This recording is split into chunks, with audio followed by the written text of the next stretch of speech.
Researchers estimate that the UK will experience a staggering loss of over £1 trillion in lifetime earnings due to the profound mental health crisis affecting young people.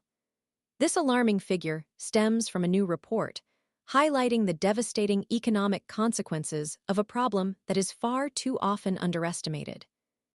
Four leading charities, the Center for Mental Health, the Center for Young Lives, the Children and Young People's Mental Health Coalition, and Young Minds have joined forces to advocate for a comprehensive, independent review into the root causes of this escalating crisis.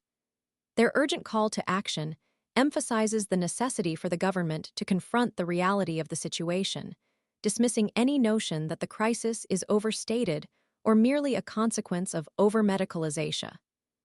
Such dismissive attitudes, the charities argue, represent a dangerous form of wishful thinking that only serves to exacerbate the problem and delay much-needed interventions. The sheer scale of the crisis is starkly evident in the daily influx of children requiring mental health services. In England alone, over 500 children are referred each day for anxiety-related issues, a stark illustration of the pervasive nature of the problem. The situation is further underscored by the alarming 10% year-on-year increase in the number of children referred to emergency mental health care services. These figures paint a grim picture of a generation grappling with mental health challenges at an unprecedented rate. The impact extends far beyond individual suffering, reaching into the very fabric of society, impacting education, employment prospects, and ultimately, economic productivity. 1 in 5 children and young people in the UK experiences common mental health problems such as anxiety and depression. This translates into a significant portion of the population facing considerable challenges navigating their education and career paths. The consequences are undeniably severe. Young people with a history of childhood mental health problems consistently earn less than their peers throughout their working lives. The disparity is particularly evident in the 16 to 34 age group, where the proportion of individuals unemployed due to mental ill health has nearly doubled between 2012 and 2023. This alarming trend highlights the long-lasting and far-reaching implications of childhood mental health issues, impacting not only individuals, but the economy as a whole.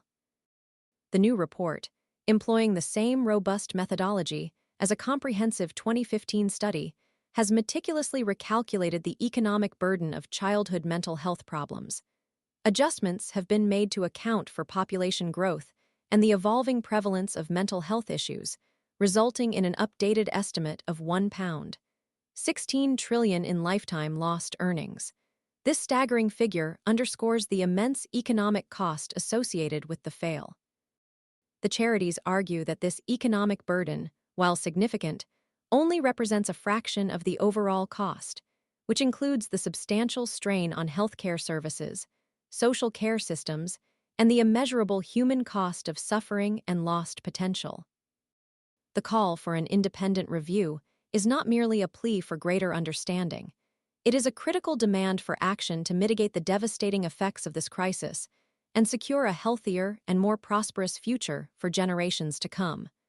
The scale of the problem demands a response commensurate with its severity, requiring coordinated efforts across government, healthcare, education, and community sectors to build a system of support that truly meets the needs of.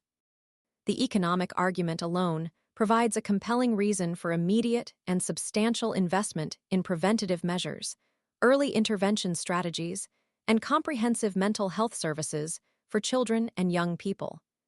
The future prosperity of the nation is inextricably linked to the well-being of its young people.